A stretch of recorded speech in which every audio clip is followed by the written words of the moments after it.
Welcome back everybody to Let's Play Seven Kingdoms 2, The Frightened Walls. When we last left off, we started our little kingdom here. We built a mine, a factory, a market and all that stuff. And we also looked towards expanding our domain to the city of Nagara. Oh my goodness, that's bad. 10 soldiers have died of the plague. That kinda sucks. It really sets us back a lot. I suppose I'll drop that and re-recruit them. It's kind of bad to see that happening at the beginning of the game, as 10 people make a big difference at this point. I think I want to buy another general here. Also you, consider yourself hired. As you can see, promoting a unit will generate a lot of your loyalty. Loyalties below 50 are some sort of a warning sign. If they go below 40, you should probably just give them some badge or something, because they might desert you. Note that honoring a unit always comes with a bit of a monetary cost, but it's a small price. Yeah, we'll have some friendly treaties. Okay. Oh my, we'll get in trouble here. Forgot there was a Roman king. Okay, I think I want some more Carthaginians, but I can't find a good leader. My own soldiers aren't that good yet. Yeah, you can always click that to see how they're doing. Also, one thing to note is that your king doesn't have a loyalty, because loyalty is pretty much the loyalty to that king, so it's more of a personal thing. And yeah, kings are apparently loyal to themselves. So why did I drop that? This will stay vacant for a while, but that's fine. I should actually have dropped that. Although, no, better not. And by the way, there are two things in the Seat of Hounds. The prayer bar, I call it prayer bar, I don't know if it has another name. Once this is filled sufficiently, you can invoke your greater being, which will summon it on the map, and you can move it around just like a normal unit. As you can see, it also has a special ability. In this case, we can bring a devastating earthquake to an area. We wouldn't want to do that here, because this is pretty much our area and it would devastate our things. Earthquakes don't discriminate. Also, those are the Grokken, who are starting a bit of a war.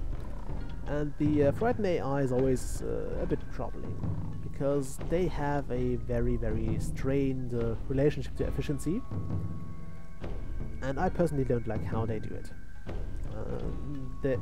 You'll see in the next game, when I try to play as a Frightened, I'll probably not play as Grokken though, you will see what I mean. This is actually the most stupid thing you can do as a Frightened ruler. Even though it might be of a short time success, it will get you killed inevitably. Okay. So yeah, don't do that. Also, speaking of loyalty, there are two ways, actually loyalty is largely connected to towns and fortresses. Basically, if you have a general like we have here, you will always want them to be somewhat near a town. Otherwise their loyalty will drop. If they have a town nearby they can influence, then their loyalty will slowly increase, and it will increase even further if they have soldiers under their command. Note that those soldiers should be of their nationality at the very least.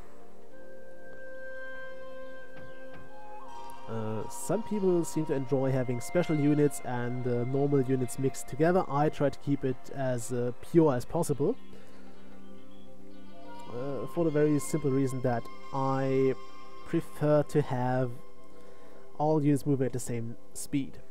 If you have like a cavalry unit that is the general for a bunch of infantry units, the cavalry unit will always be faster than them, which means if it attacks, it will get surrounded and most likely killed. Also, my production is a bit lackluster here, probably due to the lack of workers. Actually, let's fire some researchers quickly, because those are the least needed. I need this to be filled. We are a bit low on cash right now, so I need that to be sorted. I'll also build another Tower of Science over here. Okay, Tower of Science. The Tower of Science is pretty much a go-to building when you try to give people a place to work, just because it doesn't require a mining resource, and it's just something you can do quick and easily. It's also not overly expensive, so that's a good thing either, and you can always use the research progress. I will not declare war, screw you. Yeah, we can have an alliance. Okay, where was I? Right, loyalty. So the next thing that gives loyalty is work. Workers will be more loyal than peasants. Of course, they have the disadvantage of not producing any food for you. So keep that balanced, but you should generally have a solid idea of what's going on. Okay. Yeah. So first is you'll want a fortress with a good leadership general in it, connected to the town. So it has to have this little blue line here.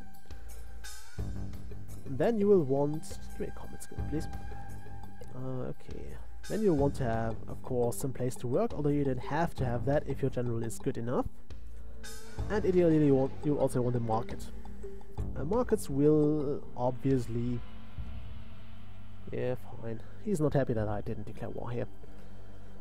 Markets will also increase loyalty, I think, if there is something to buy from them.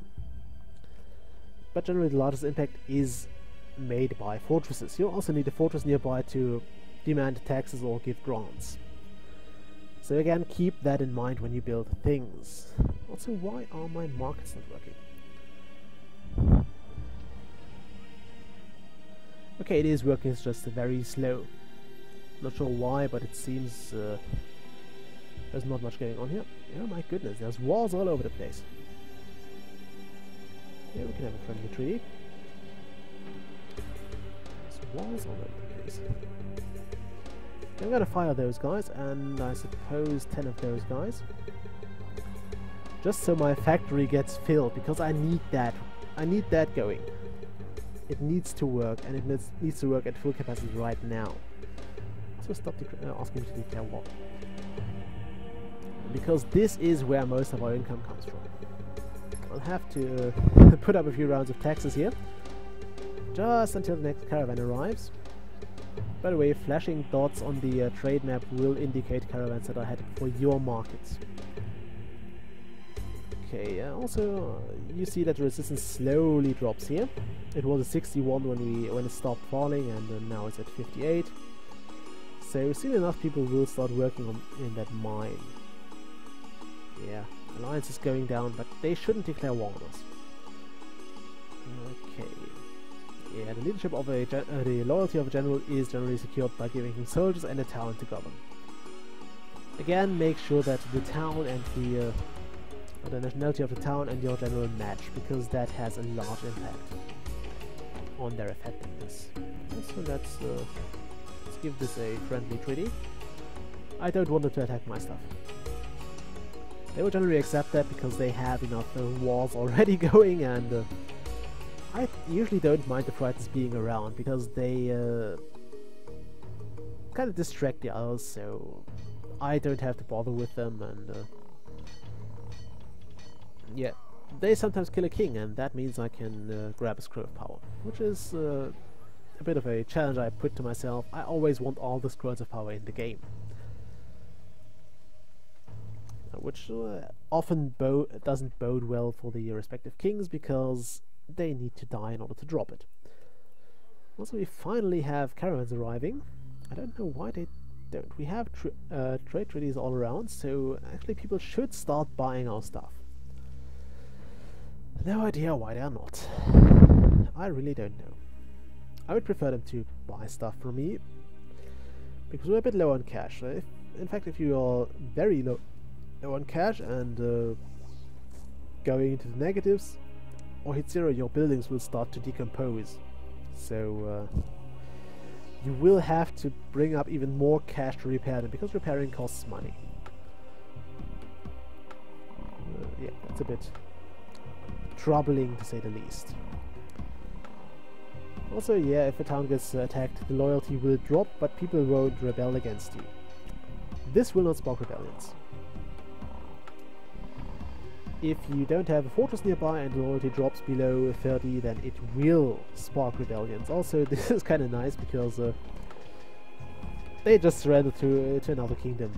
And now these guys are at war, simply because they were probably neutral and had attack allowed. Yeah. The joys of diplomacy here.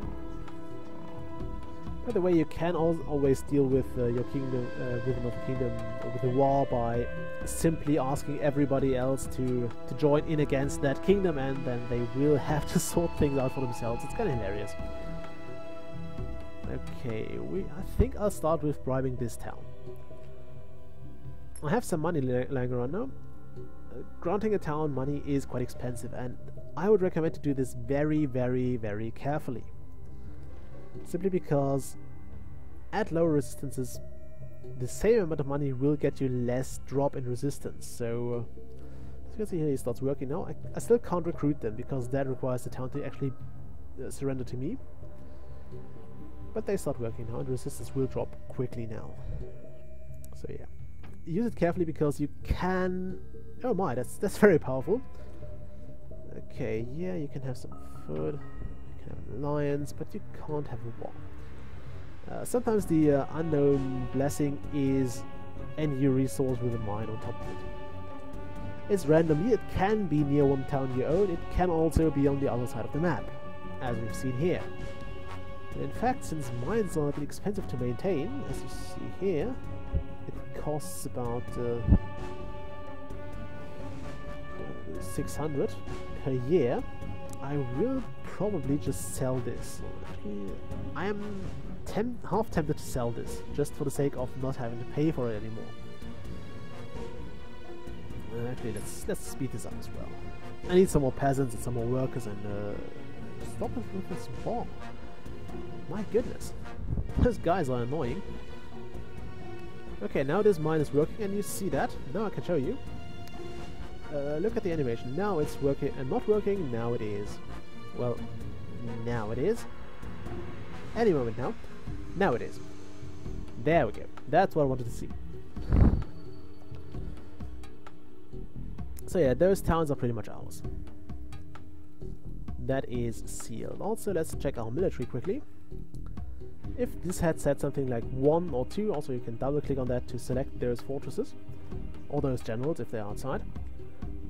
If you not double click, if this has 1 or 2, then you may have a spy in here. Which is why I always try to keep fortresses full at all times.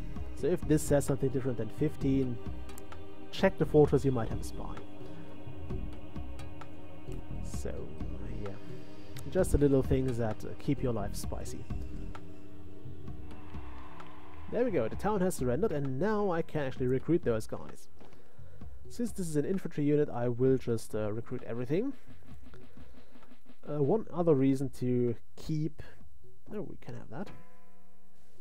No. One other reason to keep generals, to give them some company, is to increase their leadership skill.